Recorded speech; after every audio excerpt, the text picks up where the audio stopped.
I've always wanted to draw since I was little. And so my mother enrolled me in an oil painting class when I was about 12 years old. Took it for about a year. The lady that taught it didn't teach me how to draw or nothing. So I didn't have any formal art training until I was in junior high. But I knew from the time I was a baby probably that I wanted to be an artist.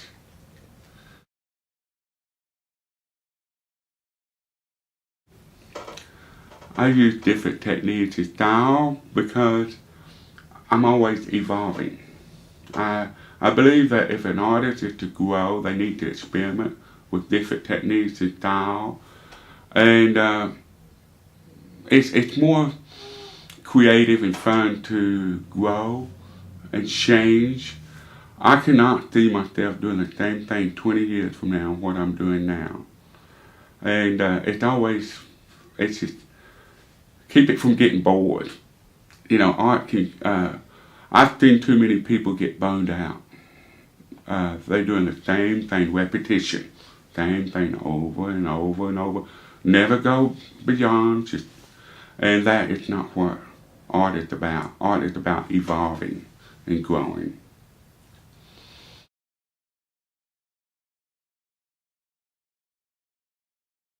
I get my inspiration from everywhere. And some from the graphic design work, and I incorporate it into my fine art, and then vice versa. And I find that it's more of a challenge for me because I have to think like a fine artist, but on the same token, I'm thinking like a graphic design.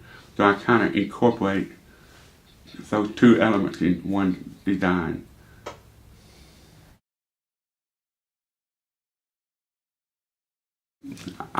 There are 4 other teachers besides me. I do teach. I teach children, teenagers, and adults. My role as the president is I do administrative, I do PR, public relations, human resources, and marketing. I'm just about a jack of all trades here. But most of the time I teach. My mother and my aunt, when I was a child, they encouraged me to draw. My family always encouraged me to draw, but they always thought art was more of a hobby rather than you can make a living at it. I really didn't get much of I guess you could say, an encouragement that you can be an artist and make a living at it until I was in junior high when my art teacher pushed me to do more and learn more. And then I realized then that I could do something art related. At the time, I was going to be an architect, and I had dreams of being an architect. But when I got ready to do all the prep courses and all, it involved in math, and I'm not good at math. I decided, you know what, I'm going to stay on the creative side of the fence and just pursue my interest in art. My counselor advised me not to do fine art, but do graphic design. He said, nobody makes a living as a fine artist, but you can as a graphic designer. So that's what I've been doing. But over the period of time, I decided to kind of move over to the fine art area. And I found that you can make a living as a fine artist if you do it right. For doing it right is training, learn how to draw, learn all the basic concepts about art.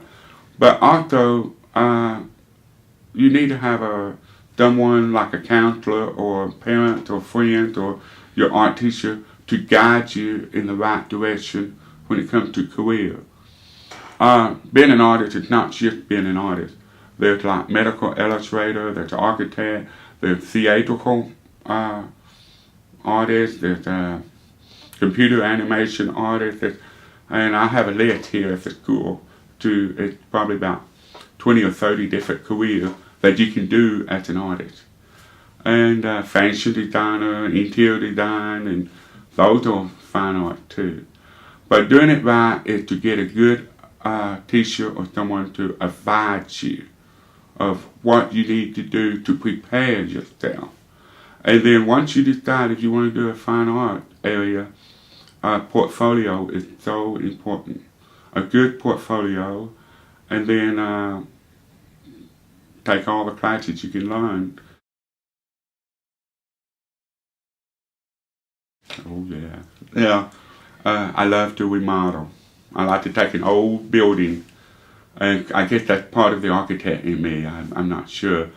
Take an old building or a house and do some work and convert it into more of a living space. I took interior design classes too, and at the time when I took those classes, my family didn't encourage me to do that at all. They, again, art, interior design, it's a hobby, and they really thought I should get a real working job. And what is that? Well, they say like in a business related. And so I did went to work in a bank for a while, and that was not my calling. But I did it to make everybody happy, and finally I decided, this is not for me. But everybody was happy, and so once I went into advertising design, it was fine. As long as I bring home the paycheck, that was business. I like sculpture. I like to create things in a 3D dimensional. I love to do stone carving as well as welding, but I don't have access to that equipment anymore. And I love metal sculptures as well. But I don't do that anymore. Again, this is where 24 hours is not enough time to do all the things I like to do. And I also like to do weaving.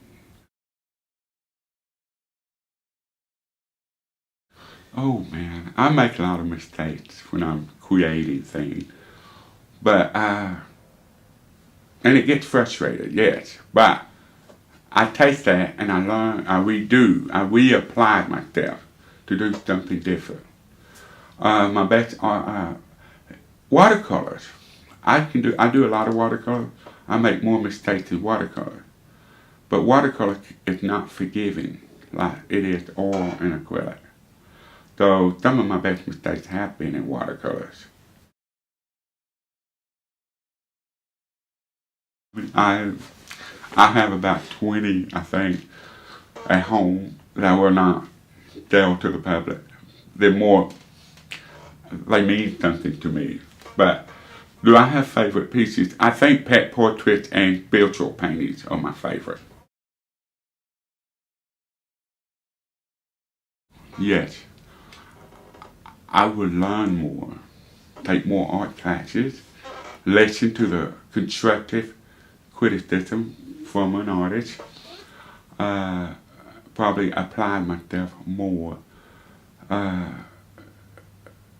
as for do anything different with career-wise, no. If I were to give advice, and I always encourage my students to draw, and draw. Learn to draw. If you know how to draw, it's a good foundation for a good painting. Learn everything you can about art, including taking a little bit of art history. Because as you see on the board, every week I put something about different artists, what era, what painting, and they don't teach that in the public school much anymore, art history.